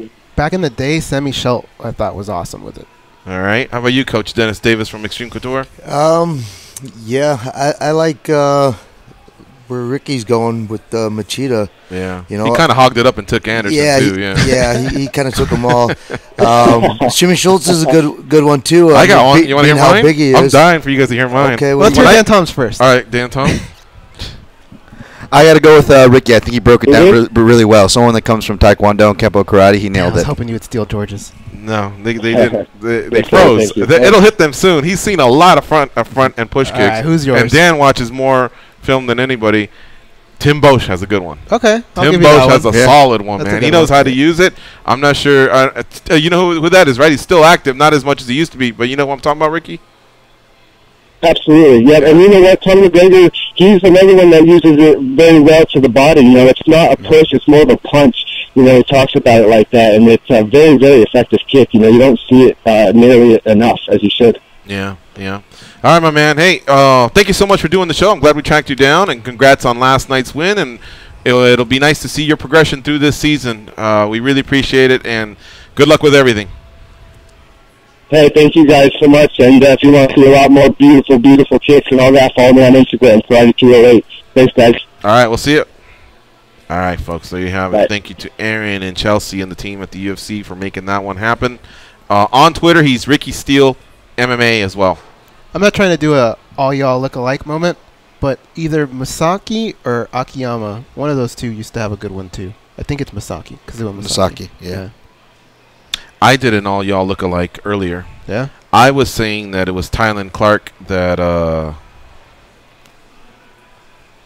was having the little problem. I don't know why I'm looking at that. You were over here. Who's the other brother that's on the show? The other black guy. I don't know. Let's just call him Tylan Clark. Then. No, it wasn't Tylan Clark. It was Dulani. And I said Thailand. So my bad, guys. Yeah. Did you guys think of a good push kick?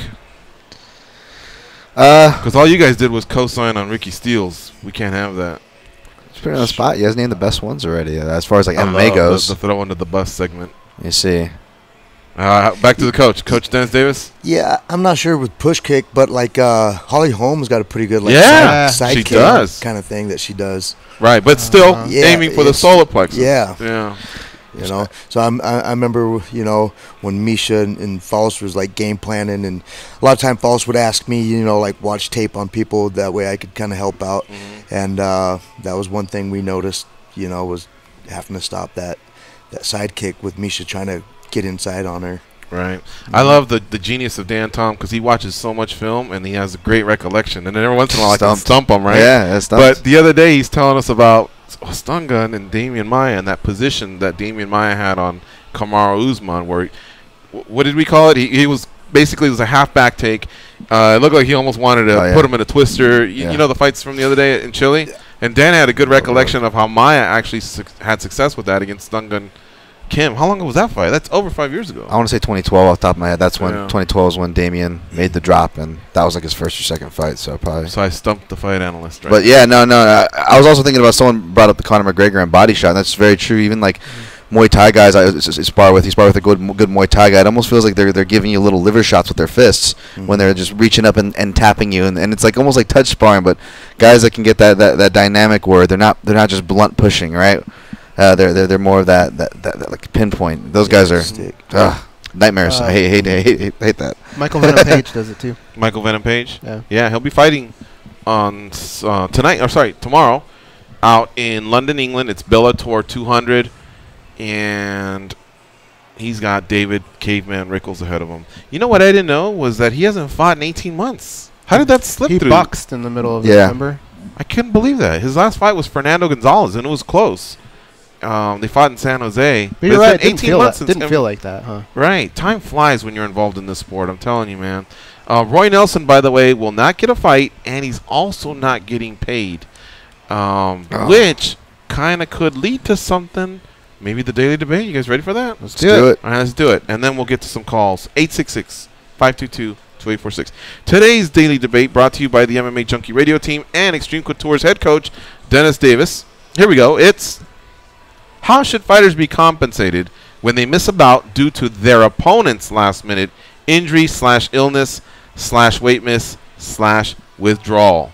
Now, these are your three choices. Let's stick to these, and then maybe we can expand a little bit. But I need an answer here. No pay, show money, or show and win bonus? Why don't you go first, Goes? My answer's outside that box, but if I stick to that box, I would say show money would be fair, I guess, yeah. I'm with you. My answer will be outside the box, but of the three, there needs to be something, so I'm going to go with show money. How about you, Dan? Yeah, I mean, you can get real technical outside the box, but based on these options, I think from fair to midland to major promotion should be able to at least give the fighter their show money if they fulfilled their obligations. Yeah. How about you, Coach? Yeah, same thing. I mean, you showed up, you did everything you were supposed to do, so the show money, you didn't beat nobody, so I don't feel you deserve the win bonus. Definitely. So just the show money. Now, he's going home with no pay. And by the way, here's the results of the final tally. 863 votes came in. Show money got 55%. Show and win bonus got 41%. And no pay got 4%. So I think we're kind of on the same wavelength. As we're just looking for maybe not the whole show money, because Bellator, as we've seen, they do come pretty strong. Just going off of, I think it was Bader and Mo both got 150 just to show with no win bonus. So I imagine Scott Coker's going to have trouble writing a check for 150 when the fight never occurred. But what's the percentage off of? Let's just use 150. Let's say Roy Nelson negotiated the same thing King Mo did and Ryan Bader did. Off that 150, what would you guys give him? We'll start with you, Coach. Probably off 150. That's a lot of money. But probably. So if Scott Coker says, we can't give him. Yeah, of course. Yeah. Of course. I would say probably like $15,000 to $20,000.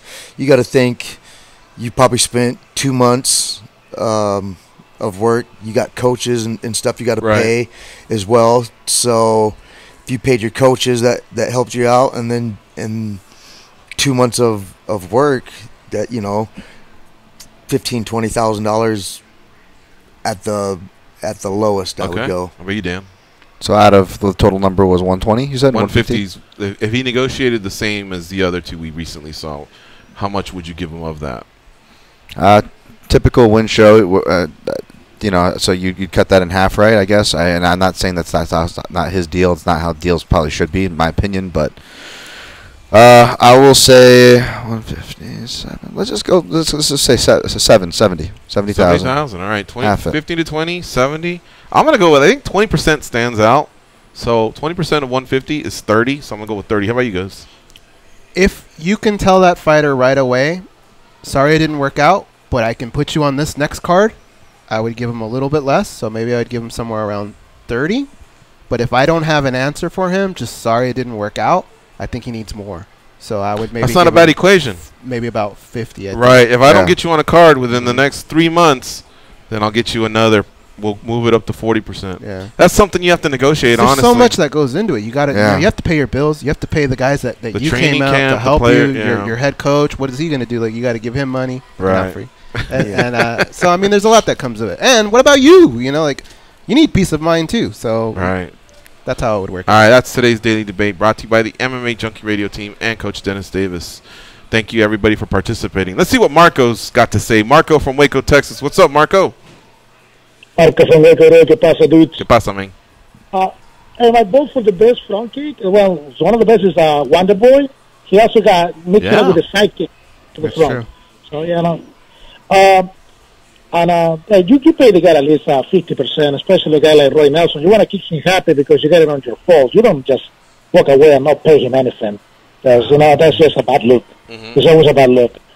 Hey, on the ESPN deal again, you know, more details came out. 20 fights on ESPN Plus and then 10 fights on ESPN Proper plus the prelims for the pay-per-views on ESPN Proper. I was thinking, you know, those 25 with ESPN Plus are just for the hardcores of the hardcores. You know, like guys like me that are going to buy the service because we consume everything. But those 10 fights on ESPN Proper plus the prelims for the pay-per-views are going to become prime real estate for fighters, man. The people are going to be jockeying for position to get on those fights because those are on ESPN, for crying out loud. Yeah. This a lot of fight was 2, 3, 4 million people are going to be watching, man. And when you say ESPN Proper, you heard the actual ESPN channel. That's when the fight cards will be. And as far as the prelims, all the prelims, or just the 4 we're used to getting on Fox Sports 1? The prelims that are for the pay-per-views are going definitely on ESPN Proper. All of them? Even the ones that would be included on Fight Pass, or all of them? Or sorry, no, all of just them? the ones that you get on Fox Sports 1. Okay. So here's what Marco's saying. Marco's saying that of the 30 fight cards that ESPN has purchased, 20 of them are on ESPN Plus. That's the service that you have to pay $4.99 for. And then the other 10 are on ESPN, not the Deuce, not ESPN 3 or anything else. It's on ESPN, and it sounds like that would be probably top to bottom. And then on the pay-per-views, you'd have the prelims that you're used to seeing on Fox Sports 1. You'd see them on ESPN, which would be a nice lead-in for those that want to eventually either purchase the pay-per-view if they're on the fence or they didn't know about it. So that's a big statement, you guys, because think about how big like college football is and how long that runs. They're basically saying college football, take a seat, we're going to show UFC. That shit hasn't happened in a long time. For a sport like that to take a back seat, that's big for mixed martial arts. Really, really big. That is true. Think about how long that runs on a Saturday, right? Yeah, as long as ESPN doesn't cherry pick and kind of give us the fight cards in the spring and summer and then leave football alone. Because football is the sports giant out there. Yeah. All right. That's interesting. Thanks, Marco, for finding that. Yeah, take it easy, guys. Have a good day. Easy, Marco. What do you think, Coach? What do you think of the UFC going to ESPN? What was your reaction when you heard that? Yeah, I thought it was a big thing. Obviously, there's no bigger like sports thing out there than ESPN. So it's just that next step up, which is great. You know, for obviously the UFC and hopefully great for the fighters. You know, where especially the bottom tier guys start making more just to show, you know, than what they're making now. So hopefully that pushes them up a little bit as well. Yeah, we just recently had a debate about, do more people see you on the prelims or on the pay-per-view? Pay-per-views can sell anywhere from, the previous one only sold 85,000 to 1.6 million, or 1.65 million, which is what Nate and Connor sold for their second fight. The average just seems to be about 250, right, guys? Yeah. Right? Okay, 250. Sometimes maybe they get a little higher. They've done statistics that show you don't watch them alone, and sometimes that can be a whole bar or a whole viewing party or a fight party at someone's house. So maybe that number is a little bit more, but the prelims come in usually anywhere between 1 and 2 million, sometimes even higher. And so a lot of fighters don't have a problem not being on the pay-per-view if they're not getting pay-per-view points. Recently, Alistair Overeem and Curtis Blades, they thought they were going to be on the pay-per-view and they're on the prelims, but neither one of them had a problem with it. They're like, all right, I'm still getting paid the same, and I get those eyeballs from Fox Sports 1 that are in the millions versus the pay-per-view because we don't know how the pay-per-view is going to sell. That'll be determined by Whitaker and Romero, Colby and RDA, and maybe Holly Holm and Megan. I don't know. So interesting if ESPN's going to switch things around, because ESPN's in 110 million homes, and it's that juggernaut that you were saying: baseball, college football, pro football. Hell, I think I've seen NBA on there, right? Yeah. I always get confused between TNT and ABC. Can you imagine that? Telling Alabama, hey, you're on the bench tonight. USC, you're on the bench. Go over there with Clemson and Florida State. MMA is going to take the front stage. Like, that's huge. Yeah, that is pretty crazy, man. It is, but let me ask you guys this. What was dangerous is focusing on that too much in regards to the fighters aspect of it. Because I like what Coach Davis said over here about that, to see the entry level go up, because I think that is quietly one of the bigger things that I think a lot of people, especially if you look on Twitter, the reactions to this news was, okay, that's great, this much money, that's great. How much of the fighters are going to see? And, of the deal itself? Yeah, and then, for example, Dana White, this is a tweet, or it was either a tweet or he was being quoted in an interview regarding the news, saying that what you guys are saying, which is true, and I'm not arguing that it's not true. It's great. It is the benchmark. I think it's going to be a good thing. I voted yes in our poll, but his language was, this is going to be, the fighters are going to benefit great from the exposure, and you didn't see any dollar signs in that statement. You didn't see any money things. Do you guys want to see that from the execs, or the payout statements, or just some kind of movement toward that? I mean, is it going to be enough? Because it's one of those things where it's like you don't want to. Oh, you're lucky to have a job right now. There's that weird workplace pressure where it can go a threatening, or even a positive can be taken that way. Oh, well, you're getting exposure, and you're kind of like, no, this is great. ESPN. I'm not saying that the sky isn't blue, but my bank account is reading the same number. That's what I am saying. Okay, if you're saying that, for example, the minimum for years was like $2,500 to show, $2,500 to win, and it's gradually gone up to about $10,000, right? I don't think we ever see anything lower than that. Right. So if you're saying you would just like to make sure that keeps going up, and the salaries that the state commissions release, that those keep going up, yes, I think they will go up. But if you're saying that collectively all the fighters bargain certain percentages of the take from this deal, that's not going to happen unless they have an association or a union. So therefore, I just think that when Dana says, it's kind of you said, a blanket statement. Right. Yeah, they'll have more exposure. Yeah, they'll make more money, but then that's good. Nobody holds them to anything. There's not like a percentage, for example. Like the NFL divides revenue with the players. Right. So that's something that they've collectively bargained. And so there's a set number there. That's not going to happen in our sport, at least anytime soon that I foresee.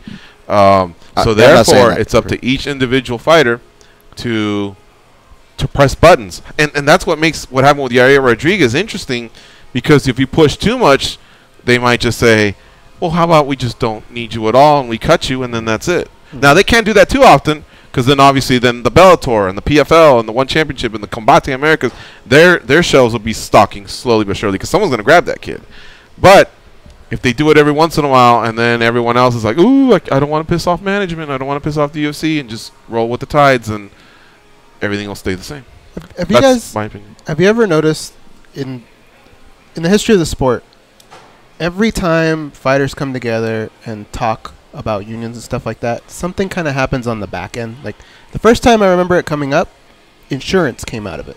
Remember, then they started to say, all right, if you get injured during a camp or whatever during the fight, we'll cover you. And it kind of like almost shut them up a little bit for a little bit. And then it started talking up again, because they started seeing how much money everybody was making. And then this lovely PI shows up, right? And, hey, we got your physical therapy, come over here, we got all this nice stuff. I bet you something's going to come out, because everybody knows how much money they're getting. I bet you something in the next year or so will come out that will benefit the fight. I know an easy fix. What's that? Sorry, Dick. Okay, no, and that's all I'm saying. I'm not saying anything on collective bargaining. I'm just saying they always do just enough to show a sign of good faith, because they didn't say more money. That was the thing. They didn't say more money. They said more exposure. And I think we're all wondering what's going to be on the money thing. And I just think a good, like goes, maybe a good faith, maybe something will pop up. One easy fix is to tell Reebok, allow us to just put something else there, and then we'll give them all of that money as well.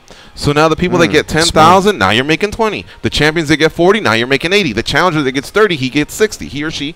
You see what I'm saying? That's an easy fix. Yeah. It's real estate, you know? And at no point in time do you look at that and go, boy, now you look like NASCAR. Because that's what they used to say. We don't want it to look like NASCAR. Come on, man. I watched Manchester United, and right here it says Chevrolet, and over here it says Adidas. Yeah. I don't look at them and go, are you guys NASCAR? I mean, that's a soccer player who the team maximized, and then the warm-up suit, I think it says Aon or some insurance company. So they can do that. I think there's ways that they could do that, and that would help a lot of fighters out to get over 2-3 years ago when a lot of the great sponsorship money came in. But I got a question for you, Coach. If all this money's improving from the fighters, has your money improved since you become a coach slowly but surely? Has it trickled down? Not really. I mean, I just get usually a percent of guys, but it's not much. I mean, and so if you don't mind me asking, the fighter is up front with what he makes, or do you have to look at the check, or do you go by off the commission? How do you know what they make, and how do you know what your percentage usually is? they're up front with it. Okay. Yeah, they're up front with it, and I'm not huge on the money piece anyways. I'm usually just there to help guys out, but at the same time, the more guys I'm helping, the less there is of me, and the more you're gonna have to. If you want me, then you're gonna have to pay me for my time. But yeah, I just take a percent, and here's the problem with that: unless you have guys at the cream of the crop, and you're taking the percent, then as a coach, you're not making anything. I mean, you would have to get to be in this sport for money as a coach. You would have to get lucky and have those big time fighters, and then it's just not enough of those guys around right now. Unless the UFC really starts making up some ground on that. But like, if you look at a fighter, if they're making a new fighter 10-10, they go and they lose. For 8 weeks, I run their whole camp. So maybe I just get $1,000 for that. But what if it's in Liverpool and I have to take, sometimes 3 or 4 days off work, and now that $1,000 now is $500 for 8 weeks of work. Yeah, I mean that's nothing. So you get a percentage of win and yeah, Sorry, show and win. Show and win. What if they get that other bonus, the performance of the night? Yeah, I'm not hating. Yeah. Good. That's usually up to the fighter. I don't have nothing on that where it's like. That's their discretion. Yeah. Gotcha. I'm never like, you owe me this, but you would think someone would take care of. It's like tipping out the dealer, right? Like when you win the big low, you gotta. Man, let me tell you something about this sport. That's a great example. But let me tell you something about this sport. I think it's got to be on paper. It's true. I'm done with the handshake and the head nod and the respecting. Now it's like, okay, now we got to write it down because it saves the relationship, it preserves it. And if you felt enough to think that I should be your head coach, then you should feel enough to feel like there's a preservation here of what we have going on. And this sport, man, I love it. I really do. But we all see it. It can be grimy at times. There's some backstabbing going on and people talking, so it's best to just be up front and handle it like men or women. And write it down, or at least have a clear indication of what's what. That way you don't have those butthurt feelings like, well, I would have tipped them. You know what I mean? Like that type of thing. Yeah, for sure. And like you said, I love the sport too, but there is a lot of if someone sees something they think's a little bit better, boom, there's no loyalty in this sport, really. I mean, very little loyalty. And you'll see it from all kinds of camps. Someone might be at a great camp and maybe they lose a fight and they're gone, or maybe they win a fight and they're gone, and so yeah. But I also look at it, I'm a kind of guy for myself, I look at it like nobody owes me anything. I'm for me, I'm not in it for money. I'm in it to help people, and my goal, really, when I was fighting, it was like, I'm going to go win the title. So I kind of always had that goal. So now it's kind of pushed off, like, I still want that title. So for me, more than the money, it's who can I coach to drive them up from scratch all the way up to get that title. Like, I don't want to jump on someone's bandwagon when, hey, they might be a fight or two away from the title. Like, that's cool too, but that's how I feel with the biggest Golden Knights. Yeah, we might win the world title. I just kind of joined the party here in the last 6 months. Right? Yeah, I want to be. There was no struggle. No struggle. Yeah, I like that grimy, just working your way all the way up. So when one day when I got someone who I've built up from scratch and we win the title, that's going to be more than the few $1,000s I've probably made for sure. So that's what I'm in it about more than the coin. All right, hear the music. We got to take this. This is the last break, right? Or is this the Nope. first break, Danny? First break. Huh? First break. First break. All right. First break of the second hour. Let's get it out of the way. It's MMA Junkie Radio on Sirius XM Rush 93. Stay close. We'll be right back. We have Dennis Davis in the house. Words for you. All your diction dripping with disdain.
depending on who's kicking it.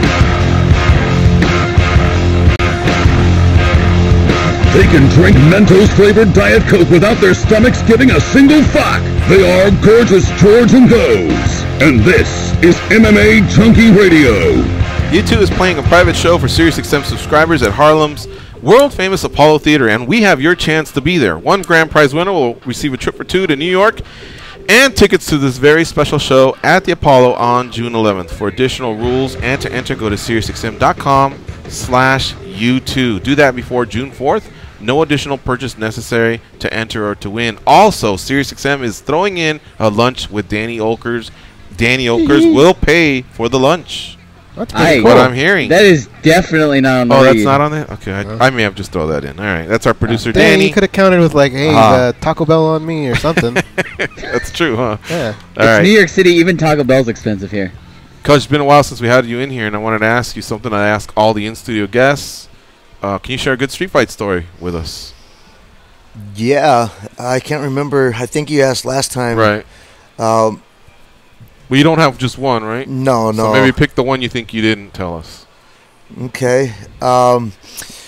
So here's a funny one. All right. It actually... Don't leave out details. Yeah. This is key right here. So I had a few of my friends come into town from Oregon. They came and they wanted to go out clubbing. This was quite some time ago. And they didn't back in the MySpace days? It might have been right. close, yeah. Might have been. And so they didn't have like clothes to go out. And it was kind of around Halloween, and for Halloween I was actually going to dress as a guy named Bobby Light from like Robin Big or show. They do like a spoof of Robin Big, and it's like a white suit that he wears. So I had a white suit that I was going to go pick up, and the white suit had like pink tie, like bright pink tie and stuff. And so my buddies were like, oh, well, we'll get suits too. So they went and they picked up some suits, and we all went out wearing these suits. Well, what is this Bobby guy? Is he a performer? Or is this Bobby a TV Light show? Or? Yeah, so there's like there's an MTV show called Robin Big, and they so they do so they do like a music video, and Rob Dyrdek dresses up, and like his personality is Bobby Light. Gotcha. He's got like a flashlight, and it's pretty funny. So I knew like for Halloween, if I dressed up, most people probably wouldn't know who I was, but the ones that did would appreciate it. Would be like, oh my gosh, that's great, and it was. So we were out, and we were at this club, and then my buddies, they ended up like going over to the hotel, and like I was leaving, and nightclub or strip club? A nightclub. Okay. It was actually at Studio 54 inside MGM. MGM. Yeah, so this was a while ago, still Studio 54. And so I was coming down below, and there was this guy like with his girlfriend, and they're kind of walking in, and he's like, oh, look at this fag, and like I kind of turned, I'm like, you like talking about me? And he like came up on me. Give me the tail of the tape. How big was he? He was probably not like a monster, but he was tall. He was probably 6'2", and obviously I'm not a big guy. But he came right up on me, and then like I hit him with like a body lock and outside trip. Wow, it escalated like that just from him offending you? Oh yeah. So, okay. Like me, I was always kind of one of those guys. If someone came up at me, I'm swinging first, and I'm gonna get the party started. And, so he came up on me, and as soon as he did, I body lock and like hit him with an outside trip, and I raised up and I landed like in mount on this guy, and I postured up, and I hit him with a huge elbow, and well, I hit him with two, and like the second one gave him like that where he seized up, kind of like when Big John Matua. Yeah, kind of like when Tank hit him, and he like nice seized up. Old school pull there, guys. Yeah, so it was like that, and then the dude's girlfriend's like freaking out, and I jumped up, and I actually went to jail for once for a street fight. So I jumped up, and there's that front door because it was down by the front door to go on the strip. So I sprinted out. They're in the white suit and was flying down the strip, running in this white suit. Did you have blood on you by any chance? Or No. You didn't split them open? No, didn't split them open. I probably because the suit, didn't didn't. It was probably more like the meaty part, most likely. I think if somebody's watching the cameras, they could deem that self-defense because he said something to you, even though they can't pick up the audio. You turn and react. You said he came to you. Yeah. And then boom, it was on. Okay. Well, that would have been good then. Yeah. I didn't take my chances, so I. Yeah, no, you don't want to stick around. No, I took off, but yeah, that was a pretty. That's a good one. Yeah, I like that one. Taught him a lesson. But he's right. Like people who don't know who that is, they're thinking it's someone else. So as he's running down the strip, how many people were saying, "Hey, modern day Colonel Sanders is running right past us," or Ric Flair? Yeah. I wonder how many people got it wrong. Yeah, there was some people thought I was Ric Flair because of the wig and the suit. And nothing ever happened. Nothing ever happened. Nope. Yep. The real winner is whoever was working the security control room that night that just gets to watch that footage on loop, just seeing some dude. Because that sounded quick. That sounded like an 8.5 second street fight. Oh yeah. Takedown, trip, landing mount, 2 elbows, boom, he's gone. Yeah. It was quick. It was quick. Yeah. Like I got lucky and just.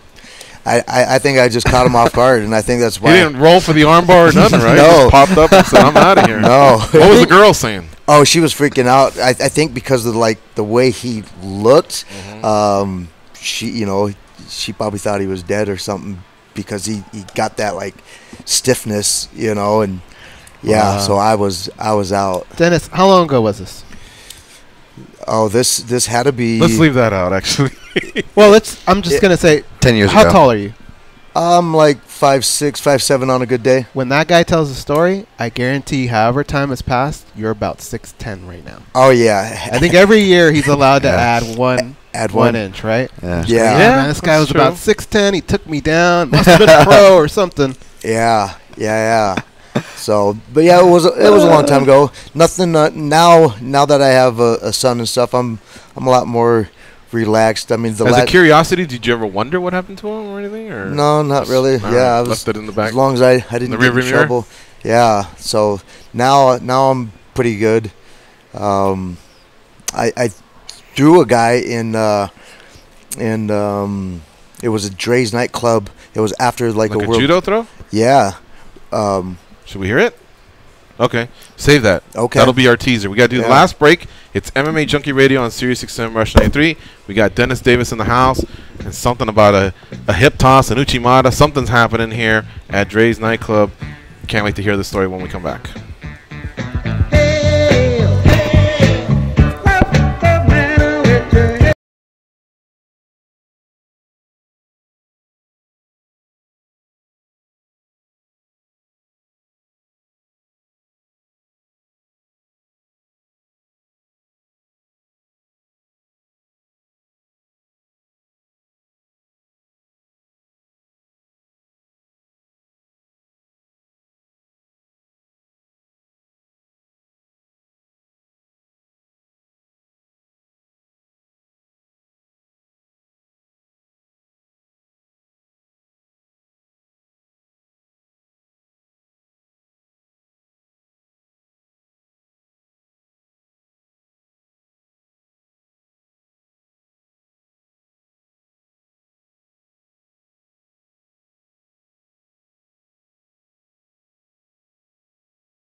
King Kong has a lot of shit on them. Like a lot, especially Goes. Here are Gorgeous George and Goes. All right, we're getting ready to close up shop here. Dennis Davis has been our guest co-host for the last 90 minutes. Follow him on Twitter at The Piranha. Let him know you heard him on the at MMA Junkie Radio Show. That's ThePiranha. He's leaving for Liverpool to corner some Xtreme Couture fighters this weekend. Gina Mazzani and Mads Burnell. Name another piranha, quick. Another piranha? Oh, anybody, quick. Piranha. Come on, how do you not know this? A piranha? Give up. Pro wrestling? Rio Chonin. Yes. I didn't know that. And the guy from pro wrestling. You're right, the piranha. What are you gonna watch on the plane? Are you gonna sleep, watch a movie, or take notes, or what do you do? Usually, I'll download a bunch of movies from Netflix. What's up your sleeve for this flight? For this flight, I got there's Evil Genius, which is like a documentary.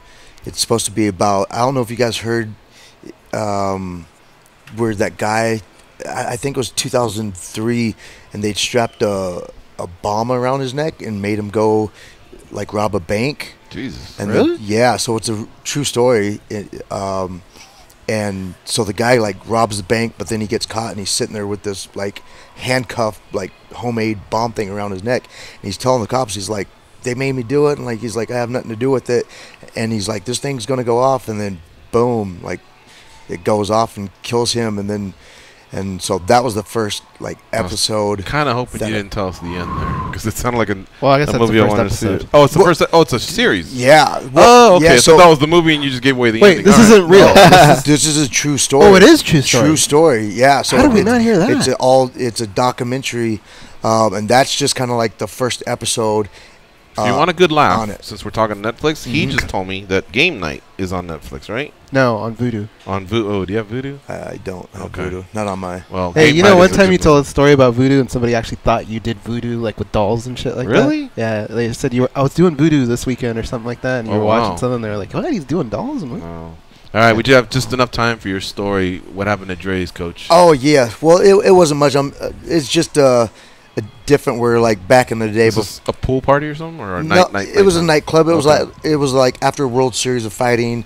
Myself and one of our fighters, Tibor, who's a like K1, used to be an old K1 kickboxer. So we went to go meet up with some of the guys at Dre's. And we walked in and we couldn't find them, and we're like, well, we don't want to stay here if we can't find the guy. So we get ready to walk out, and like this guy kind of like bumps into me, and no problem, and then he's like, oh, watch out. And I was like, yeah, like screw you, or whatever it was. And then again he like walks up to me, and this is where before I would have really started fighting him, but I just like grabbed him by his jacket and I like foot swept him. And I'm not like a judo guy, and this guy must have had ice skates on or something, because he went like it flew him, and his feet went to the sky, and he went down, and I was just like, holy crap, I'm standing above the guy. And then like security was right there and was like, oh, and kind of broke it up, you know.